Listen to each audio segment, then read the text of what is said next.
Bonjour les Gémeaux, j'espère que vous allez bien. Alors aujourd'hui je vais vous proposer, comme je fais tous les ans, un petit panorama de l'année 2023. Alors c'est un peu comme une feuille de route si vous voulez, que bien évidemment je vais détailler tout au long de l'année, lors d'autres podcasts beaucoup plus précis en fonction des lunes, en fonction des transits, etc. Donc considérez bien que les informations que je vais vous communiquer ici restent générales, ce sont des prévisions d'ordre global. Alors le mieux est de vraiment prendre en compte ce qui résonne chez vous, ce qui peut-être correspond à ce que vous vivez en ce moment, qui fait aussi peut-être un certain écho avec votre passé récent, et également ce qui peut, disons, appeler certains paramètres en lien avec les projets que vous souhaitez ou que vous êtes en train peut-être de mettre en place. Donc ces prévisions sont valables pour les personnes qui ont le soleil en Gémeaux, mais aussi l'ascendant en Gémeaux. Le but ici, c'est vraiment de créer une interaction, de faire une synthèse en fait entre votre ascendant et votre signe solaire, quel que soit le signe d'ailleurs. Alors déjà globalement ce qui ressort en lien avec les mouvements planétaires, en lien avec les éclipses, notamment, ici on a une vision du monde qui pourrait chez vous changer radicalement cette année. Ici on a là aussi des interactions énergétiques qui montrent que il va être le temps, on va dire, de prendre au sérieux ce que vous faites au sens, ce que vous voulez laisser. Alors pas derrière vous, hein, bien sûr, maintenant tout de suite, mais en tout cas, la marque que vous souhaitez apporter à ce monde, notamment dans le domaine socio-professionnel. Ici, on va avoir une combinaison intéressante entre Pluton en Verseau à partir du mois de mars, mais également Saturne qui va rentrer en Poisson à partir du mois de mars également. Donc ici, on a quand même cette espèce de vent, oui, quelque chose de très... voilà, qui envoie de l'air. Et je ne serais pas surprise qu'il y ait pas mal de Gémeaux qui souhaitent peut-être changer radicalement d'orientation professionnelle, ou en tout cas, il y a des envies d'ailleurs. Ça, c'est sûr. Mais dans tous les cas, je pense que si c'est possible, si votre situation vous le permet, bien entendu, il va être important de vous assurer que votre travail est enrichissant et un sens pour vous. Le fait de travailler dur pour un salaire, bon évidemment on est tous obligés de passer par là, c'est certain, ça je vous l'accorde, mais si vous avez cette opportunité soit de changer, soit de faire quelque chose à côté, en plus, en attendant, sans lâcher la proie pour l'ombre, hein, bien sûr, faites-le. Faites-le parce que je ne suis pas sûre que travailler pour travailler, même si c'est dans l'ordre des choses, je ne suis pas sûre que c'est quelque chose qui vous enchantera toute l'année. Et je dis ça de manière un petit peu radicale, ça peut paraître un peu ouf. Qu'est-ce qu'elle nous dit là? C'est pas une obligation, c'est éventuellement un conseil, encore une fois, si votre situation vous le permet, ou si vous avez déjà préparé quelque chose en amont. Alors pourquoi je vous dis ça? Surtout en ce qui concerne le domaine professionnel. Je pense que là, en début d'année, notamment autour de la fin de la rétrogradation de Mars, donc à la mi-janvier, je pense que vous allez considérer et reconsidérer ce qui a fonctionné jusqu'à maintenant pour vous, mais aussi ce qui n'a pas fonctionné. Et cette nouvelle année sera le bon moment de commencer à poser certains changements que vous auriez pu remettre à plus tard, hein, mais je pense que c'est pas nécessaire d'attendre encore et encore.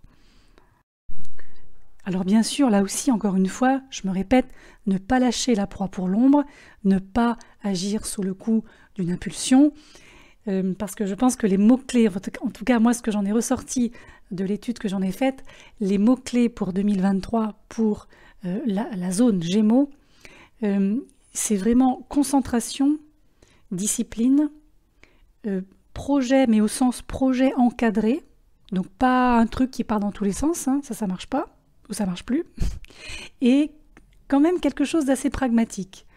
Donc vous l'avez compris, c'est essentiellement le transit de Saturne à partir du 7 mars dans le signe des Poissons qui va vraiment vous fournir une clé, une véritable clé pour l'année à venir. Alors, on peut voir aussi des responsabilités augmenter considérablement à partir du mois de mars, mais on a des récompenses aussi. On a aussi les fruits qui peuvent être cueillis en aval. Alors, maintenant que vous êtes prévenus, n'hésitez pas à planifier déjà en janvier et février pour ce changement de rythme à venir.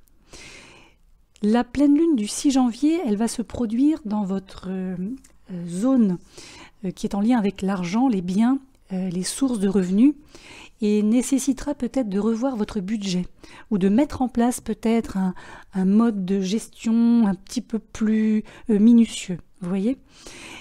Après, on va avoir une nouvelle lune aussi le 20 février qui est intéressante pour vous, qui va être ici une occasion de peut-être de repenser vos ambitions justement et vos projets professionnels sur le long terme. Donc vous voyez, c'est juste avant l'entrée de Saturne dans les Poissons. Et ce transit de Saturne en Poissons va impacter en fait votre signe pendant les 2 prochaines années au mieux. Donc pour moi, c'est vraiment un moment important de passer ou de décider de passer à l'étape suivante en prenant vraiment vos objectifs professionnels au sérieux. Non pas que vous ne le fassiez pas en règle générale, mais c'est vrai qu'étant un signe d'air, parfois vous avez tendance à aimer changer, à aimer papillonner, pas vraiment être sûr de ce que vous voulez faire, donc vous testez, vous voyez. Et là, Saturne, il dit non. Là maintenant, on ne teste plus, on va s'ancrer. Mais en même temps, comme c'est Saturne, le temps va jouer en votre faveur. Donc, quelque part, vous n'allez pas vous sentir pressé ou pressuré de devoir prendre des décisions rapides là dans les 2 mois qui arrivent. Encore une fois, prenez le temps. Et d'ailleurs, durant ce temps que vous prendrez, n'hésitez pas aussi à envisager ce que j'appelle des investissements importants pour l'avenir. Ça peut être reprendre des études, faire une formation, créer de nouvelles connexions avec une communauté, du réseau. Il y a vraiment ce gain là aussi en finalité qui va faire partie de ces fruits à cueillir. Ce qui ressort également comme un point important à mon sens, c'est que 2023 pour vous, c'est véritablement l'année pour en fait mieux comprendre les ressources personnelles qui sont les vôtres, mieux peut-être même identifier ou réidentifier vos ressources personnelles, alors ressources de temps, ressources d'énergie, ressources financières aussi, et voir ou revoir un peu la manière dont vous les gérez. Donc ce que vous dépensez et ce que vous gagnez au niveau de ces ressources-là. Et par ailleurs, je pense que la plupart d'entre vous feront preuve de stratégie dans la façon justement de gérer tout ça. Peut-être que ces dernières années vous ont placé face à une situation qui vous a, là aussi, donné une opportunité disons, d'apprendre ou réapprendre ce qu'est la mise en commun des ressources. Là aussi, argent, temps, talent, etc. Dans le but justement d'améliorer votre situation. Alors, probablement que ça a été intense au moment où ça s'est passé, mais là, cette année, je pense que vous allez faire l'expérience d'une pause temporaire entre la fin mars et la mi-juin, et c'est une pause qui va vous, je dirais, vous offrir une perspective, une nouvelle perspective, une clarté aussi nouvelle sur la manière de gérer là aussi vos questions d'argent, de temps, etc.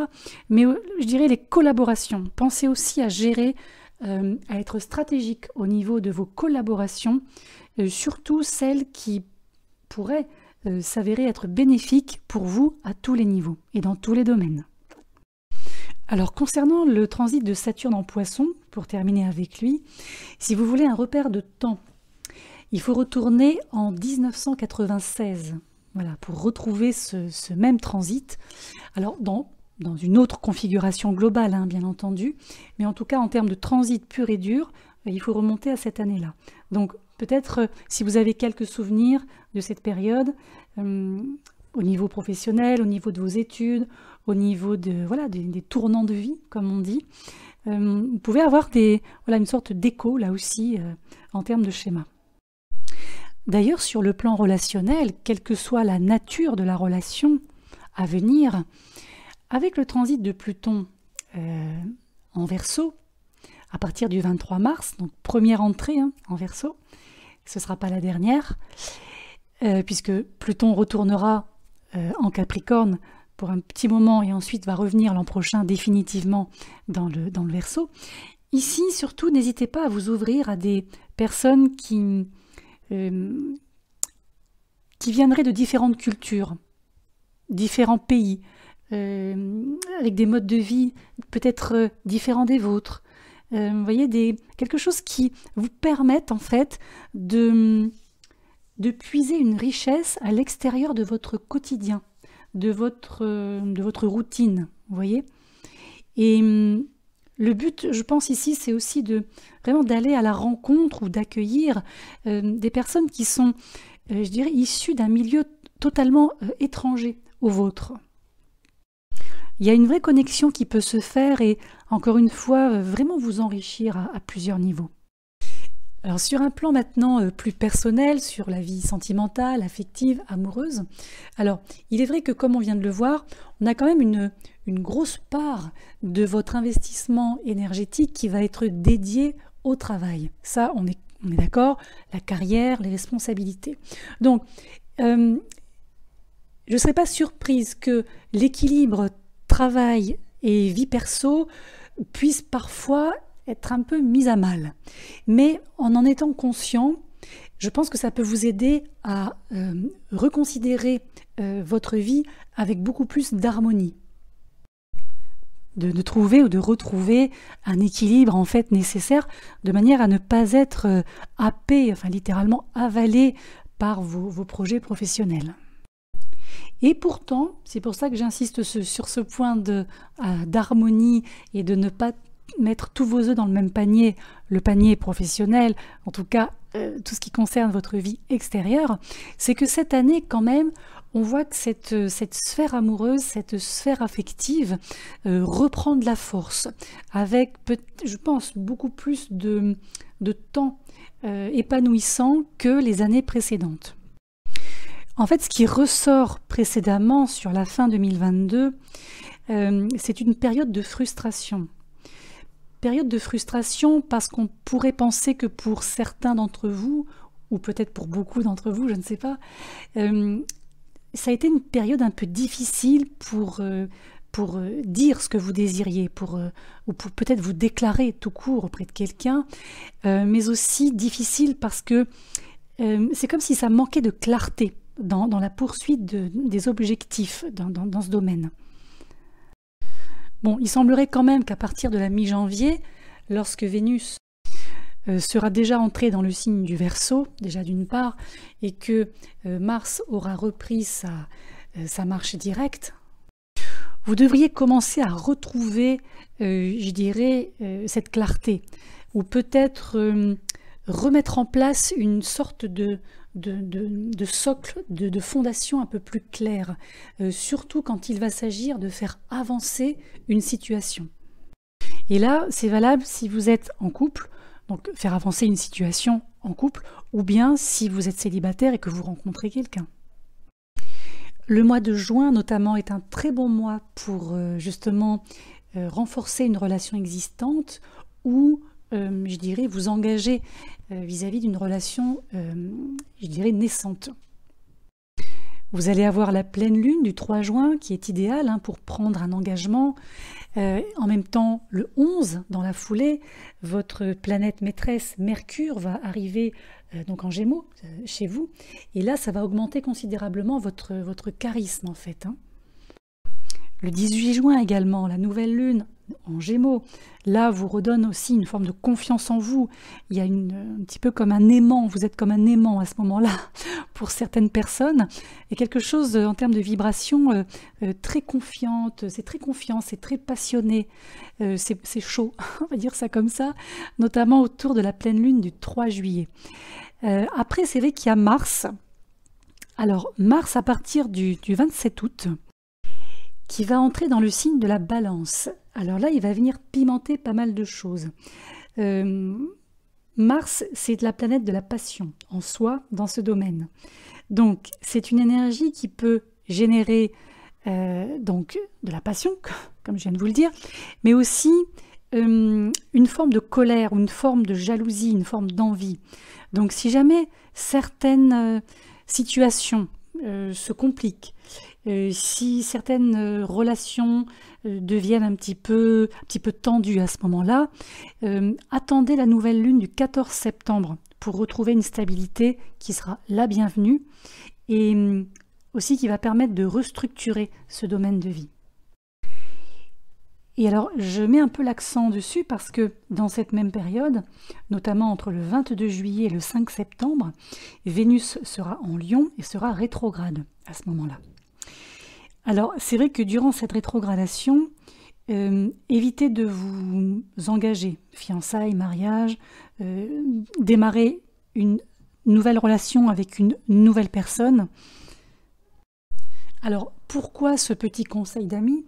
C'est parce qu'en fait, lorsque Vénus rétrograde, ça a tendance à compliquer un peu les choses. Et là, en plus, avec Mars en Balance, même si les deux signes sont très bien aspectés entre eux, il n'y a aucun souci, ça peut faire ressortir des sentiments assez intenses.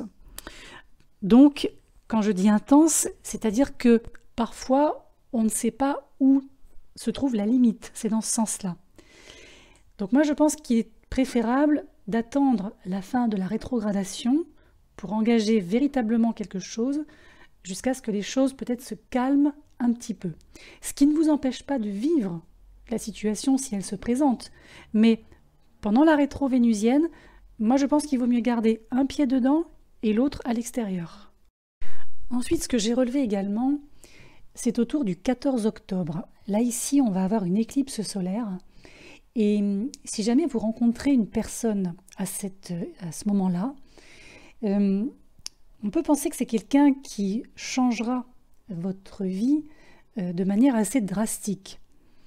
Alors, moi, j'aurais envie de vous dire, portez votre attention sur la confiance que vous accordez en général aux gens et quel sera le degré de confiance que vous accorderez à cette personne.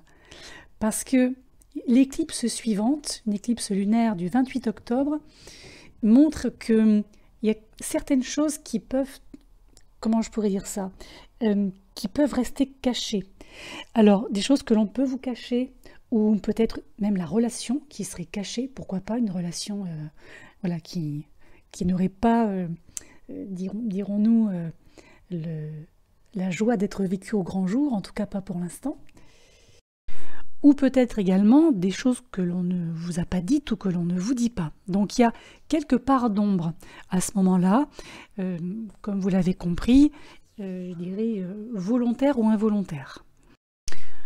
Et d'ailleurs sur un plan de bien-être, sur un plan de, comment dirais-je, de tranquillité d'esprit, il est vrai que Saturne, jusqu'à son entrée dans le signe des Poissons,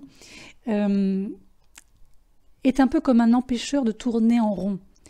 Et je pense que courant 22, vous avez probablement dû, pour certains d'entre vous, éliminer, un peu comme les taureaux, les vieux bagages karmiques, les encombrements psycho-affectifs.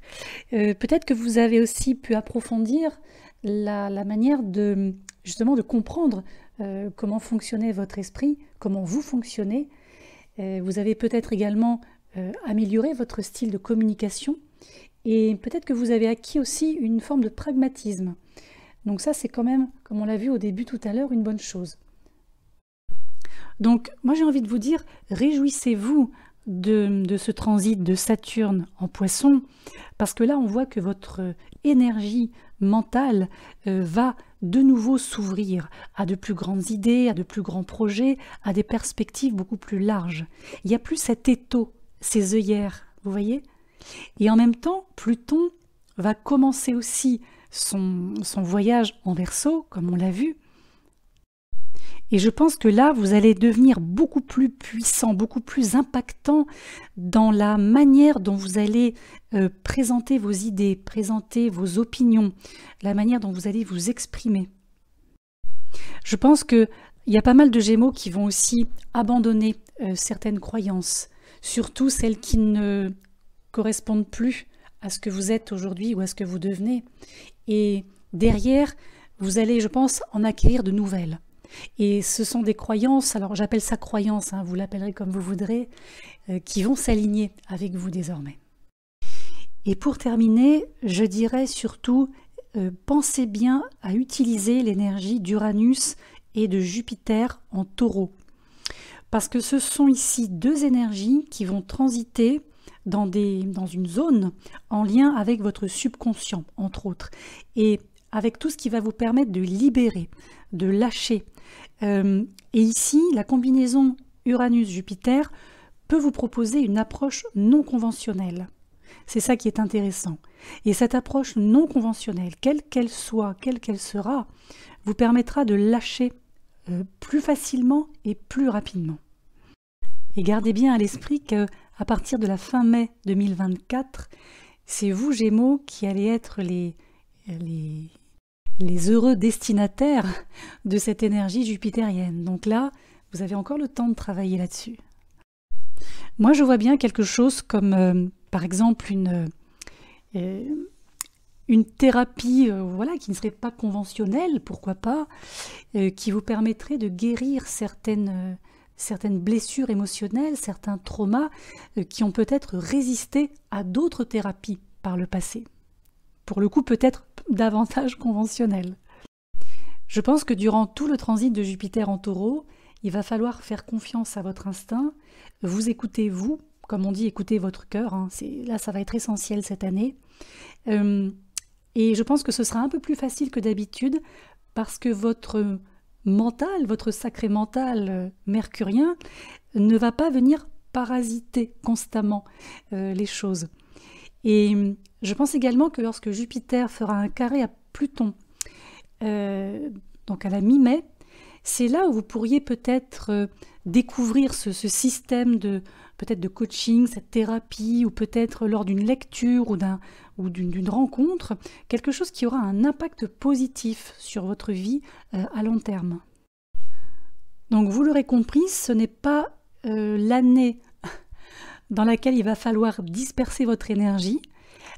Soyez clair sur ce que vous voulez faire, soyez clair quant aux directions que vous prenez ou que vous souhaitez prendre et mettez-y toute votre énergie, en tout cas le maximum pour atteindre vos objectifs.